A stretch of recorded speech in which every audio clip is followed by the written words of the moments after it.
కాకినాడ సిటీలో 56,000 ఓట్లతో ఓడించాము.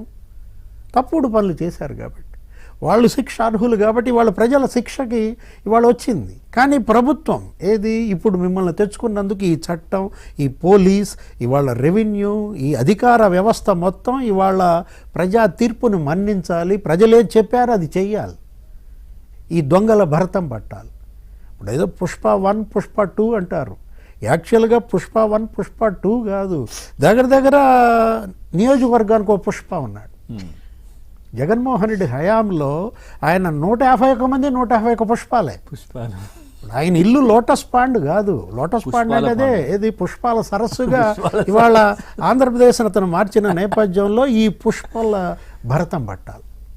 ఏది ఇవాళ పెద్దిరెడ్డి పుష్ప ఎన్ని వేల ఎకరాలు, ఎన్ని లక్షల ఎకరాలండి.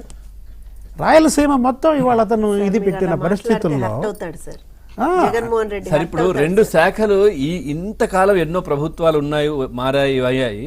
సో రెవెన్యూ ఈ గనులకు సంబంధించి కావచ్చు, అటవీ శాఖ, ఈ 2 ఒకరికే ఇచ్చిన దాఖలాలు ఎక్కడైనా ఉన్నాయా? మైనింగ్ కూడా, సరే మైనింగ్, ఇవన్నీ విద్యుత్ కూడా విద్యుత్ కూడా ఏది పెద్దిరెడ్డి రామచంద్రారెడ్డి పంచాయతీ రాజ్, అటవీ శాఖ అంతా ఎందుకంటే ఈ డీల్స్ ఉన్నాయి కదా, పంచాయతీ రాజ్కి, అటవీకి, తర్వాత ఈ గనులకి, ఇవన్నీ లింక్ కదా సార్. ఈ red sandal mafia, mining mafia, మరి పైపేసి కొడుకొచ్చి అసలు డిస్టిలరీలు కబ్జా చేసి లిక్కర్ మాఫియా. అంటే ఇవాళ అతను నంబర్ 2 ఎవరు? జగన్మోహన్ రెడ్డి క్యాబినెట్లో పెద్దిరెడ్డి రామచంద్రారెడ్డి, పెద్దిరెడ్డి ద్వారకానాథ్ రెడ్డి, పెద్దిరెడ్డి బ్రదర్స్. నేను అంటోంది పెద్దిరెడ్డి పుష్ప అందుకే అన్నమాట. ఇవాళ అక్కడ తోపుదుర్తి పుష్ప ఏది అసలు అతను ఆ జాకీ అనే ఇండస్ట్రీ వాళ్ళు కూడా బ్రదర్స్, తోపుదుర్తి బ్రదర్స్. ఆ పిన్నెల్లి పుష్పాలు ఉన్నాయి ఎక్కడ? పల్నాడులో పిన్నెల్లి బ్రదర్స్. అరే ఒకటి కాదు, 2 కాదు, నేను ఊరికే చెప్పటం లేదు. ఈ ద్వారంపూడి పుష్పాలు ఇవి ఏది కాకినాడ పోర్టును వాళ్ళు కబ్జా చేసిన దాంట్లో. ఇలా ఇవాళ సుకుమార్ ఏదో అర్జున్తో ఏదో సినిమాలు తీయటం కాదు, వీళ్లతో తీయాలి సినిమాలు. ఆయన జీవితాంతం సబ్జెక్ట్ ఇవాళ పర్యాటక శాఖ. అరే ఇవాళ ఈ పరిస్థితుల్లో కూటమి ప్రభుత్వం పైన ఎంతో బాధ్యత ఉందండి. ఏది ప్రజల ఆకాంక్షలు నెరవేర్చాల్సిన బాధ్యత ముఖ్యమంత్రి చంద్రబాబు పైన ఉంది, ఇవాళ పవన్ కళ్యాణ్ పైన ఉందన్నమాట. ఇదేదో కేవలం రైస్ రేషన్ మాఫియా, ఈరోజు మొత్తం మాఫియాల భరతం పట్టమని మిమ్మల్ని ముఖ్యమంత్రిగా చేసి ఏమనిపిస్తుంది సార్? ఆ దిశగా ప్రభుత్వం వెళ్తున్నట్టు అనిపిస్తుందా మీకు? ఈ సిట్లు కావచ్చు, వైట్ పేపర్స్ కావచ్చు, ఇవన్నీ రిలీజ్లు అవుతున్నాయి కదా, ఇవన్నీ అవుతున్నాయి కదా. సో ఏమనిపిస్తుంది? ప్రజలైతే వాళ్ళ బాధ్యత నిర్వర్తించారు. 11కే జగన్మోహన్ రెడ్డిని పరిమితం చేస్తారు, వీళ్ళకు భారీ స్థాయిలో కూటమిని అధికారంలోకి తీసుకొచ్చారు. సో వీళ్ళు ఎట్లా అనిపిస్తుంది మీకు? ఏం చేస్తున్నారు అనిపిస్తుంది? 6 నెలల చంద్రబాబు ప్రభుత్వం ఇవాళ చూసినట్లయితే మనకి 3 అంచెలుగా వెళ్తున్నట్టు కనపడతాం. ఏంటి? ఒకటి అభివృద్ధి, రెండవది సంక్షేమం, మూడోది ఈ అరాచక శక్తుల పీచమనచడం. ఇవాళ ముప్పేట దాడి చేస్తున్నారు. ఏంటి? అటు అభివృద్ధి మనం చూసాం, కేంద్రం నుంచి నిధులు రాబట్టడం పెద్ద ఎత్తున. కేంద్రం నుంచి గతంలో ఎందుకని రాబట్టలేకపోయారు? 33 మంది ఎంపీలు ఉన్న జగన్మోహన్ రెడ్డి అతని కేసుల కోసం, అతని తమ్ముడు కేసుల కోసం మొత్తం అందరినీ తాకట్టు పెట్టి రాష్ట్ర ప్రయోజనాలు కాలు రాశారు. ఇవాళ కేంద్రం నుంచి నీకు తొలి బడ్జెట్లోనే 60,000 కోట్లు వచ్చింది. అమరావతికి 15,000 కోట్లు, పోలవరానికి 12,500 కోట్లు, అమరావతి ఔటర్ రింగ్ రోడ్డుకి నీకు 25,000 కోట్లు. ఇవాళ రైళ్ళు ప్రాజెక్టులు కానీ, రోడ్డు ప్రాజెక్టులు కానీ మొత్తం అన్ని జిల్లాల్లో నీకు అదొక 70,000 కోట్లు, ఇదొక 75,000 కోట్లతో వర్కులు జరుగుతున్నాయంటే అది కదా అభివృద్ధి. ఇవాళ సంక్షేమం ఏది? మనం చూసాం, మొదటి రోజే ఆయన 5 సంతకాలు. పెన్షన్ 1000 రూపాయలు పెంచేశారు. నిన్న దీపావళి పండగకి 3 సిలిండర్లు ఫ్రీ, దీపం పథకం 1 సిలిండర్ ఉచితంగా ఇచ్చేసిన పరిస్థితుల్లో ఇవాళ అటు సంక్షేమము ఇటు అభివృద్ధే కాదు, మరోవైపు ఈ అరాచక శక్తుల పీచం అనచటం. అరాచక శక్తుల పీచం నేను అనుస్తా, అభివృద్ధి సంక్షేమం మీరు చూసుకోండి ముఖ్యమంత్రి గారు అన్నట్టున్నాడు డిప్యూటీ సీఎం. ఏది మొన్న పోయి ఆ రేషన్ మాఫియా మీద సోషల్ సైకోలది ఏది అంతకుముందు అనిత మీద పాపం బాధపడ్డాడు. ఏమని? అమ్మ నువ్వు బాధితురాలువే, నేను బాధితురాలనే, నా బిడ్డల మీదే వీళ్ళు ఈ సోషల్ సైకోలు ఏంటి ఈ విధంగా ఈ పోస్టులు పెట్టడం? వాళ్ళ ముఖ్యమంత్రి బాధితుడు లోకేష్. అసలు ఆ విధంగా ఇప్పుడు ఏమైంది? ఇప్పుడు ఎవరన్నా సోషల్ సైకోలు ఇప్పుడు పోస్టులు పెట్టగలరా?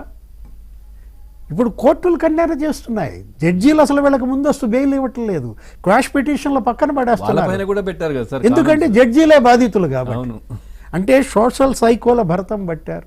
ఇప్పుడు సినిమా సైకోలు, ఒక అతను పోసాని కృష్ణమురళి అసలు నేను ప్రత్యక్ష రాజకీయాలకు గుడ్ బై అన్నాడు. ఆర్జీవి, లేకపోతే ఆ శ్రీరెడ్డి పచ్చి బూతులండి.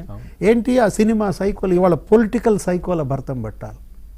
ఏది ఇవాళ ఇతను ఎవరు వల్లభనేని వంశీ, కొడాలి నాని, ఈ ద్వారంపూడి చంద్రశేఖర్ రెడ్డి, వాడెవడ బియ్యం మధుసూదన్ రెడ్డి, వీళ్ళంతా ఇవాళ పొలిటికల్ సైకోలుగా ఏ విధంగా మారారో వాళ్ళందరిపైన మనం అన్నది అదే.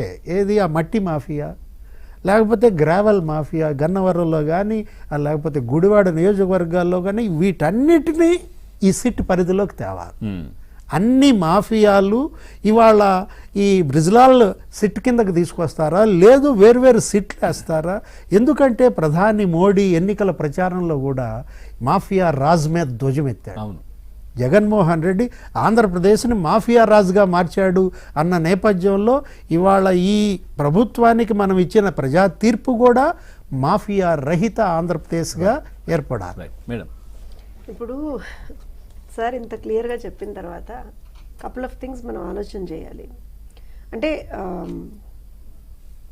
చేంజ్ ఎలా వస్తుంది అనేది చాలా క్లియర్గా కనపడుతుంది పవన్ గారు. ఒక చిన్న ఉదాహరణ చెప్తాను నేను. సివిల్ సప్లైస్ మినిస్టర్గా అప్పుడు బూతుల మంత్రి అనేవాళ్ళం. అతను ఎప్పుడు కూడా మనం సివిల్ సప్లైస్ మినిస్టర్ని ఎప్పుడు పిలవలేదు. అసలు ఎప్పుడు ఎవరికి అసలు ఆ శాఖకు అతను మంత్రిని కూడా ఎవరికి తెలియదు. బేసిక్ వచ్చాడు. సడన్ గా మీరు అనేసరికి గుర్తు చేసుకుంటున్నాను ఎవరు అని. ఇప్పుడు చూడండి, మీరు ఆలోచన చేయండి. సన్నబియ్యం సన్నాసి అనో లేకపోతే బూతుల మంత్రనో పిలిస్తే మాత్రమే ఓహో కొడాల నాని గురించి మాట్లాడుతున్నారా, అవునా ఇతను సివిల్ సప్లైస్ మినిస్టరా అని అనేవాళ్ళు. ఇవాళ civil supplies minister Nadendla Manohar గారు. జస్ట్ స్మాల్, అంటే ఇది నాకకి నాగలోగానికి ఉన్నంత తేడా ఉంటుంది కానీ ఒక మాట చెప్తున్నాను నేను. నాదెండ్ల మనోహర్ గారు ఆయన శాఖ పదవి బాధ్యతలు ఆయన స్వీకరించిన దగ్గర నుంచి కూడా ఆన్ గ్రౌండ్ వెళ్ళి ఎక్కడికక్కడ ఎవడెవడైతే తప్పులు చేస్తున్నాడో, రేషన్ బియ్యానికి సంబంధించినటువంటి డిస్ట్రిబ్యూషన్ వెహికల్స్ అది ఎన్నిసారి ఒక 90,000 ఉన్నారు, అవి 9,200 ఇఫ్ ఐఎమ్ నాట్ రాంగ్, 1,600 కోట్లు ఎవడి డబ్బు అసలు కొన్నారు. ఎందుకు ఫేర్ ప్రైస్ షాపులు మూసేశారు, ఎందుకు మూసేసావు ఎవరికి తెలియదు, చేస్తారు అంతే. చేసేసిన తర్వాత నాదెండ్ల మనోహర్ గారు ఏం చేశారు అని అంటే, ఇప్పుడు జనసేన టీడీపీయా బీజేపీ అని కాదండి, కూటమి ప్రభుత్వంలో మంత్రుల యొక్క పనితీరు చెప్తున్నాను నేను మీకు. ఇమ్మీడియట్గా ఆన్ గ్రౌండ్ వెళ్ళారు, ఎవడెవడైతే ఎక్కడెక్కడ తప్పులు చేస్తున్నారో పట్టుకున్నారు. ఇవాళ కాకినాడ పోర్టులకు సంబంధించినటువంటి అంశం కూడా సివిల్ సప్లైస్ మినిస్టర్గా ఆయన దాన్ని బయటికి తీసిన తర్వాత రాష్ట్ర ఉప ముఖ్యమంత్రి వర్యులు లేదు, this is not something that is allowed in the state of Andhra Pradesh అని చెప్పి సింపుల్గా సీజ్ ద షిప్ అన్నారు. నిజంగా కూడా ఇందాక సార్ చెప్పినట్టుగా మాఫియా సార్ అది నేను చెప్తాను సార్. సార్ ఇప్పుడు నేను అంటే నాకు గుర్తులేదు సార్, వాస్తవాన్ని నాకు గుర్తులేదు, ఎంతమంది ఉప ముఖ్యమంత్రులు ఉన్నారో నాకు గుర్తులేదండి. ఒక ఆవిడైతే తెలుసు, ఆవిడ రీల్స్ చేసుకుంటూ ఉండేది అప్పుడు ఇప్పుడు, ఆవిడ మాత్రమే తెలుసు నాకు, ఎందుకంటే ఆవిడ ఉప ముఖ్యమంత్రి స్థాయిలో రీల్స్ చేసుకుంటూ ఉండేది. సో నేను I don't want to name anybody because I have highest respect for women politicians. కానీ వాళ్ళ పరిస్థితి ఏంటంటే, ఒక రాష్ట్ర ఉప ముఖ్యమంత్రి వర్యులు